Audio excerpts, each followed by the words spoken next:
한국 전쟁 후에 폐허가 된 도시를 내려다보며 이 도시를 위해서 내가 할 수 있는 일이 무엇인가를 고민하던 한 소년이 있었습니다. 건축학과에 입학을 합니다. 한국 건축의 교과서 혹은 건축 1세대로 일컬어지는 김종성 씨입니다. 지금은 80 중반을 살고 있는 분이시지요. 남산 힐튼 호텔 건축가로 유명한 분입니다. 얼마 전 현대자동차 그룹이 강남의 마지막 당 한 점 부지를 자그만치 10조 원에 매입을 합니다.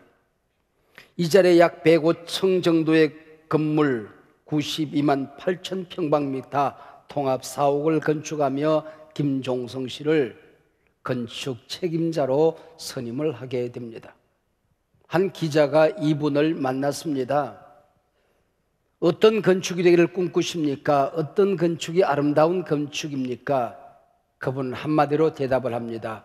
무너지지 않는 건축이 가장 아름다운 건축입니다. 100년이 지나고 200년이 지나도 비바람 불고 지진 홍수가 나도 그 자리에 아름답게 잘 서 있는 건축이라면 그 건축이 아름다운 게지요. 사랑하는 여러분, 우리 한 사람 한 사람이 인생 건축이라면 어떤 건축이, 어떤 인생이 아름다운 인생일까요? 우리가 살아가는 이 사회, 가정 공동체, 우리의 일터, 나 자신의 신앙, 이것이 하나의 건축이라고 한다면 어떤 건축이 가장 아름다운 건축일까요? 오늘 설교 제목이 다시는 무너지지 말자, 다시는 무너지지 말자입니다. 느헤미야서는 이스라엘이 페르시아 통치 아래 있을 때 일어나는 사건을 기록한 책입니다.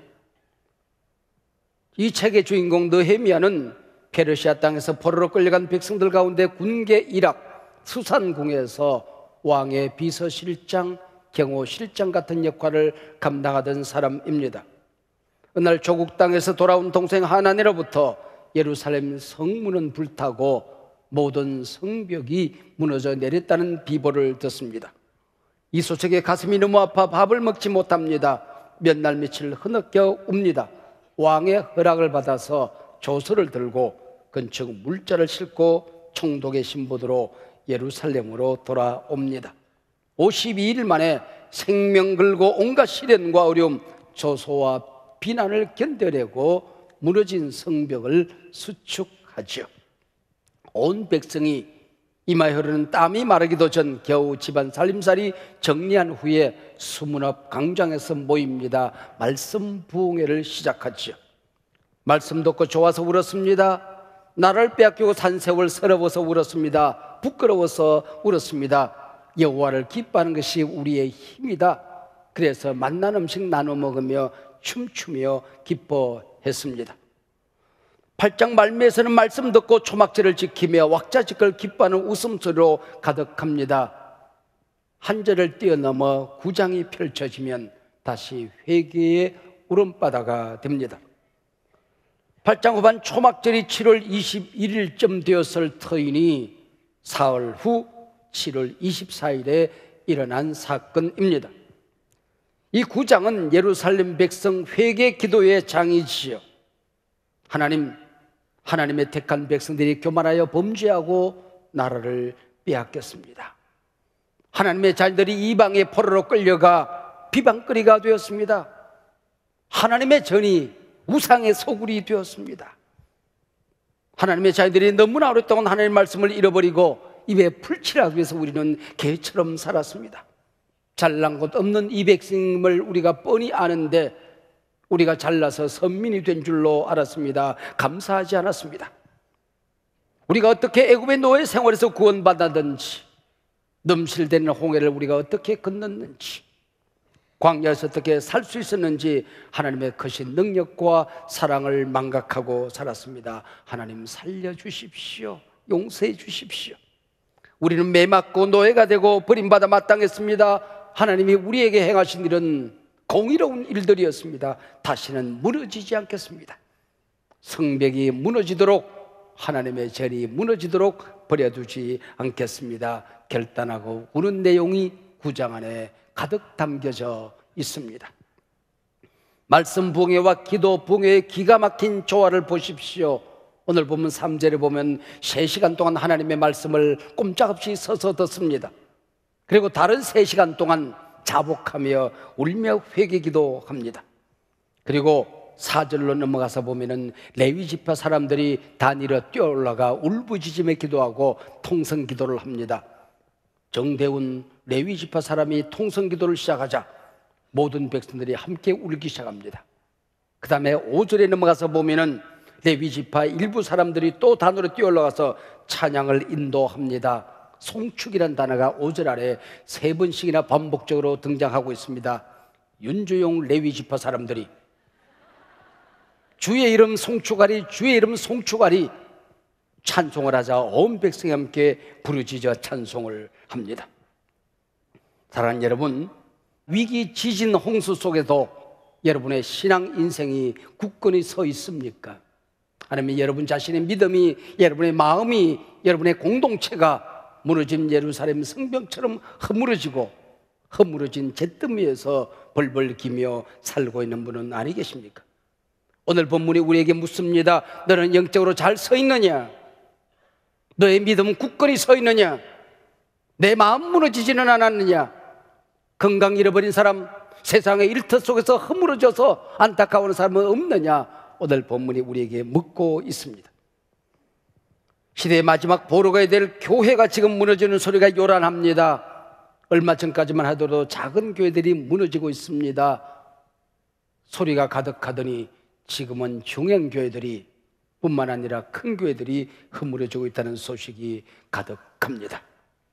자금 우리 사회 중산층이 무너지고 있습니다. 가난한 사람들과 가진 사람들의 양극화로 치닫고 있습니다.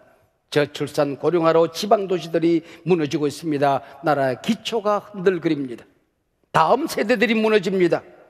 그나마 마지막 기대를 가졌던 한반도 비핵화 평화의 꿈마저 무너지는 것은 아닌지 심히 염려가 듭니다.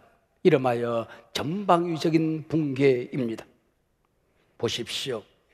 오늘 본문 느헤미야 9장 1절 2절 울기 위해 이스라엘 백성들이 다 한자리에 모입니다. 금식하며 기도합니다. 굵은 배를 입었습니다. 우리는 죽어 마땅한 존재들이라고 하는 것이죠. 먼지와 티끌을 머리에 물었습니다. 자신의 신체 가운데 가장 존귀한 머리에 가장 작은 것들 먼지를 뒤집어 쓰고 티끌 같은 존재가 죽어 마땅합니다. 티끌을 뒤집어 씁니다. 그리고 이방 땅에 가서 이방인들과 어울려 살고 이방인처럼 살았던 죄를 회개하고 그들과 절교를 선언합니다. 아무도 그 자리를 떠날 수 없었습니다. 서서 자신의 죄를 고백하는가 하면은 나를 빼앗긴 조상들의 허물을 자복하고 있습니다. 주여, 다시는 나를 빼앗기지 않겠습니다. 다시는 공동체를 무너뜨리게 하지 않겠습니다. 다시는 조롱거리가 되지 않겠습니다. 하나님 없이 살지 않겠습니다. 온 백성이 회개를 합니다. 고 한경직 목사님은 한국교회 역사상 가장 존경받는 목사님 가운데 한 분이시지요. 그분이 기독교의 노벨상이라 일컬어지는 템플들 상을 받는 자리에서 한국교회에 충격을 던지는 고백을 합니다. 평생 가슴앓이처럼 묻어두었던 고백이었던 것 같습니다. 나는 이 상을 받을 자격이 없습니다. 나는 죄인입니다. 일제하에 나는 신사참배를 한 사람입니다. 저같이 부족한 죄인이 이 상을 받는 것은 나같이 부족한 사람도 하나님이 쓰셔서 주애를 하게 하셨다는 하나님의 은혜를 드러내는 일 외에 아무것도 없습니다. 이 일을 두고 한국교회 안에 의견이 분분했습니다. 저는 이 자복이 한경직 목사님의 위대성을 손상시킨 사건이 아니라고 생각을 합니다. 한국교회에 오점을 남긴 고백이 아니라고 생각을 합니다. 톨스토이는 말했습니다. 성자는 자신을 죄인 중 괴수라고 말한다. 범인들은 다른 사람들과 비교해보면 그래도 자신은 꽤 괜찮은 사람이라고 생각한다. 그러나 악인들은 자신이 처한 환경에서 자신을 최선을 다한 사람, 제법 잘 사는 사람이라고 생각하고 다른 사람들의 허물을 찾는 데 혈안되어 있다라고 말했습니다. 이스라엘 온 백성은 어렵사리 세운 예루살렘 성벽, 성문 그리고 성전을 다시는 무너지게 하지 않으리라 다짐을 합니다.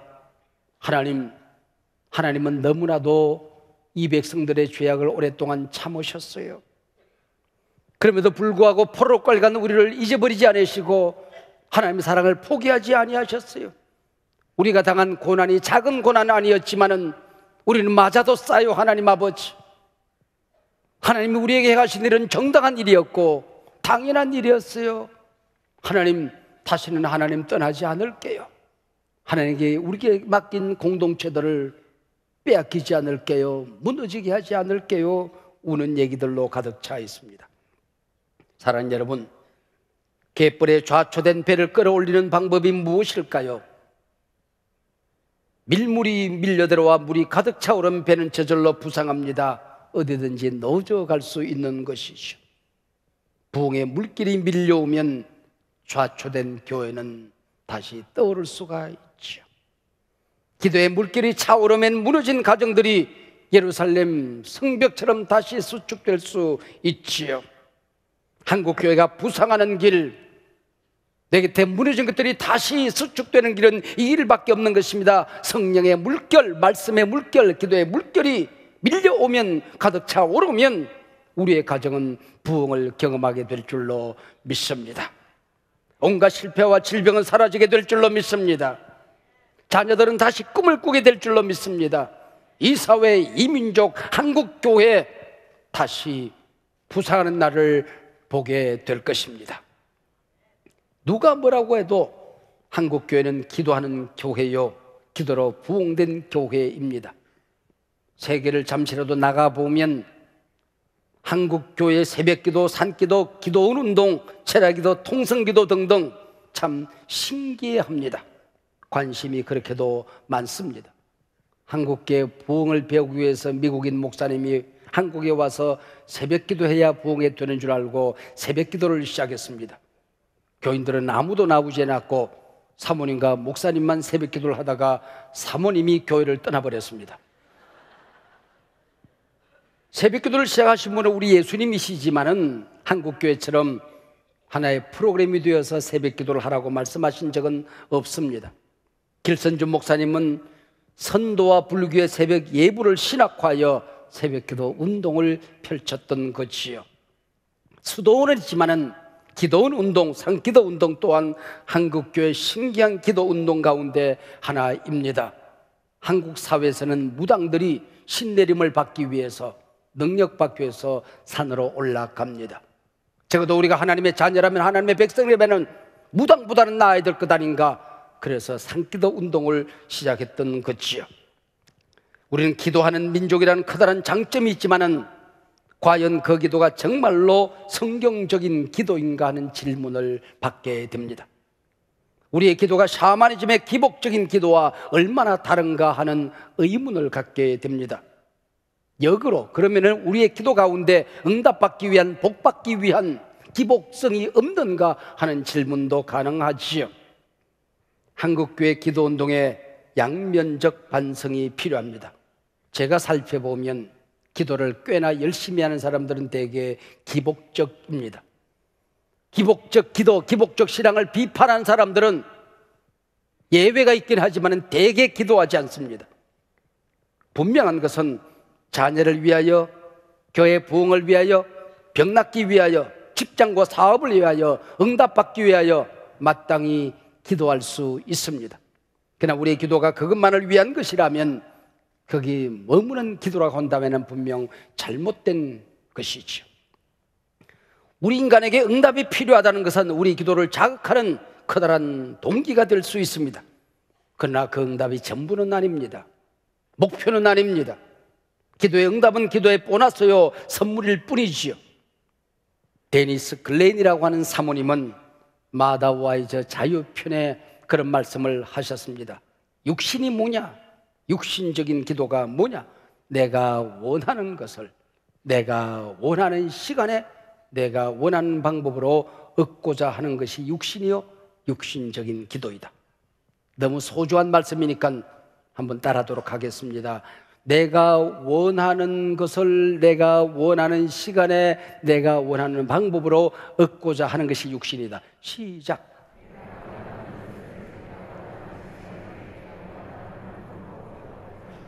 네. 뒤로 갈수록 소리가 작아지면 웬 말이뇨? 그러면 어떤 기도가 정당한 기도일까요? 하나님은 하나님이 원하시는 것을 하나님이 원하시는 시간에 하나님이 원하는 방법으로 주십니다. 하나님은 시작. 하나님은 하나님이 원하시는 것을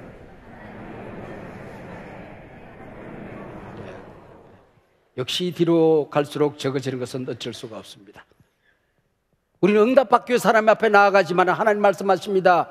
나는 너를 원한다. 우리는 하나님을 변화시켜서 하나님을 바꾸어서 기도의 응답을 받기를 원하지만 하나님은 내가 변하기를 기도하신다고 하는 것입니다. 어떤 인간에게 모욕감을 느끼고 하나님께 나아가 울며 기도합니다. 그때 하나님은 반드시 그때마다 말씀하십니다. 그래도 네가 잘못했다. 네가 변해라. 그래도 네가 잘못했다. 네가 변해라. 이 응답 받아야 하나님의 사람입니다. 믿으시기를 바랍니다. 이런 응답 받지 않으면 그건 기도가 아닌 것이고 그건 하나님의 사람들이 아닌 것이요. 지금 인생의 쓰라린 실패를 부둥켜 안고 하나님과 씨름하고 있는 분이 계십니까? 누군가의 깊은 갈등으로 미움과 분노를 이기지 못해 소리도 지르지 못하고 가슴을 부둥켜 안고 있는 분이 계십니까? 갑작스러운 인생의 실패와 질병으로 문내당황하며 전능하신 하나님의 이름에 매달리고 있는 분이 계십니까? 당신 어깨에 떨어진 짐이 너무 무거워서 신음하며 하나님 앞에 달려나오시는 분 계십니까? 당신은 지금 야곱처럼 야복강 나루터에서 하나님의 천사와 씨름을 하고 있는 것입니다. 야곱은 하나님께 에서의 마음을 바꾸어 달라 매달렸습니다. 그러나 천사는 말합니다. 네가 바꾸어져라. 네가 변해라. 야곱은 에서가 얼마나 무섭고 잔인한 사람인가를 알았습니다. 그러나 하나님의 천사는 말합니다. 네가 얼마나 간사한 사람인지 그걸 발견해야 할 것이다. 그래도 변하지 않자 환도뼈를 내려칩니다. 자기를 버티고 있는 마지막 뼈를 말하는 것입니다. 내가 하나님 앞에 변화되지 않을 때 하나님은 내가 버텨 서 있는 마지막 환도뼈를 내려치시는 것입니다. 그때 변화를 경험합니다. 아침에 떠오르는 태양 속에서 보니엘 하나님의 얼굴을 만나게 됩니다. 하나님 잘 치셨어요. 절뚝거리며 하나님이 나를 치지 않았다고 한다면 나는 변화되지 않았을 거예요. 이전에는 에서가 무섭지 않았습니다. 죽는 것도 무섭지 않았습니다. 그리하여 변화된 야곱을 통하여 하나님의 복이 흘러가게 하셨던 것이죠. 인간이 이기적인 기도를 이겨낸다는 게 얼마나 힘든 일인지 어떤 분은 그런 얘기했습니다. 인간은 머리끝부터 발가락 끝까지, 발톱 끝까지 이기적이다, 그렇게 말했습니다. 한 아가씨가 결혼 정년기가 되어서 결혼하게 해달라고 기도했습니다. 새벽부터 저녁까지 입을 열면 하나님 결혼만 기도했습니다. 목사님이 충고했습니다. 자기 자신만을 위해서 기도하지 말고 다른 사람을 위한 정복 기도도 시작하십시오. 아, 그렇구나. 내가 정복이 될 몰라서 응답을 받지 못했구나. 그래서 기도하기 시작합니다. 하나님 아버지, 나의 아버지와 나의 어머니를 위해서 기도합니다. 그들에게 훌륭한 사육감을 허락하여 주시옵소서. 하나밖에 없는 내 여동생을 위하여 간절히 기도합니다. 그 여동생에게 행복감을 주셔서 자신도 행복한 가정에 대한 꿈을 꿀 수 있도록 허락하여 주시옵소서. 오늘 본문 느헤미야 9장 신구약 성경의 가장 긴 기도문입니다. 그토록 긴 기도문 안에 자기 개인을 위한 기도가 전혀 나타나지 않습니다. 어떤 응답을 구하는 기도가 전혀 없습니다. 하나님은 우리 민족을 아브람, 사례를 선택하여 아브라함, 사라로 바꾸어 주셨습니다. 잘난 구석이 없는 사람을 선택하여 선민 삼아 주셨는데 우리는 잘나서 하나님의 자녀가 되었다고 생각했습니다. 그 얘기죠. 홍해를 가르치는 하나님, 쫓아오는 원수들을 돌멩이 하나를 바위에 집어던지듯이 물속에 수장시키신 하나님, 길이 없는 사막을 여행할 때 구름기둥, 불기둥으로 추위와 더위를 피하게 하시고 만나를 먹이신 하나님, 그 사랑을 우리는 잊어버렸습니다. 마지막 38절 보십시오. 언약을 세워 임봉합니다. 다시는 무너지게 하지 않겠습니다. 하나님과의 계약서에 도장을 찍고 하나님 앞에 약속을 하는 것입니다. 다시는 무너지지 않겠습니다.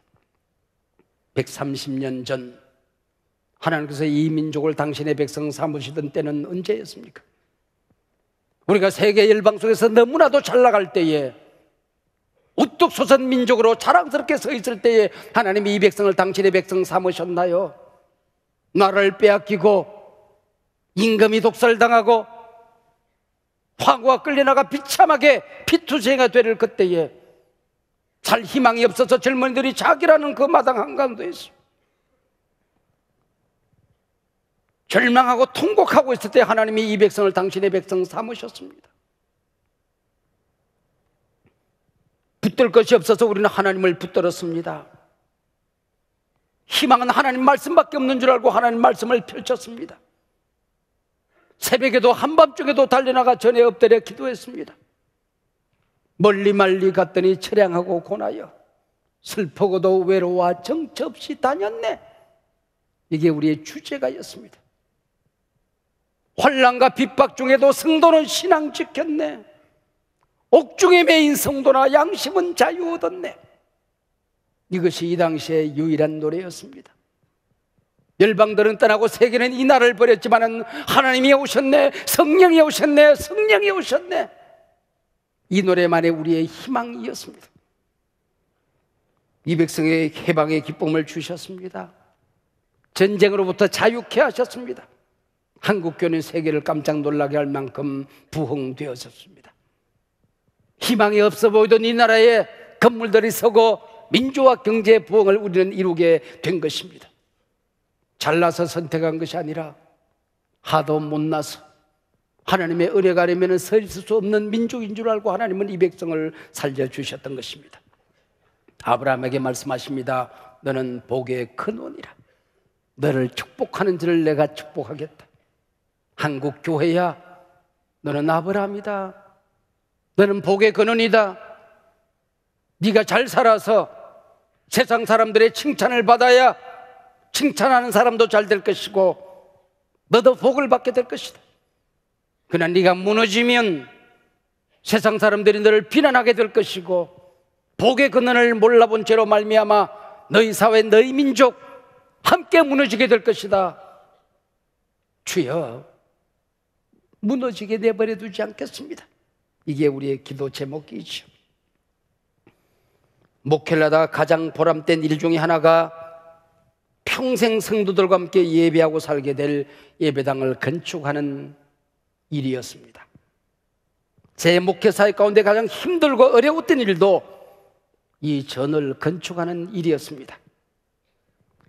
교회 교인들의 믿음과 영적 실력을 가름할 수 있는 길도 건축을 해보면 아는 겁니다.